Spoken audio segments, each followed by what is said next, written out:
এ পর্যায়ে বিশেষ অতিথি থেকে আমি জনাব সোহেল রহমানকে কিছু বলার জন্য আমন্ত্রণ জানাচ্ছি, যিনি দেশ বরেণ্য নৃত্যশিল্পী ও নৃত্য পরিচালক। শুভ সন্ধ্যা।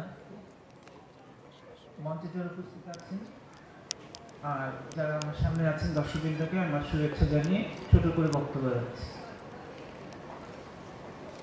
আতিকুর রহমান উজ্জ্বল আমার ছাত্র ছিল, এখন সে নৃত্য পরিচালক।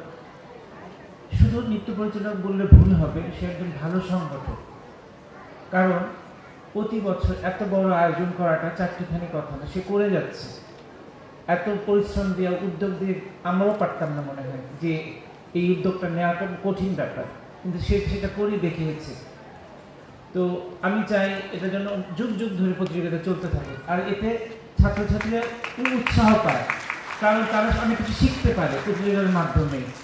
আর আমি সবাইকে বলছি যারা যারা পুরস্কৃত হচ্ছ, সবাইকে আমার তরফ থেকে অনেক শুভেচ্ছা আর আদর।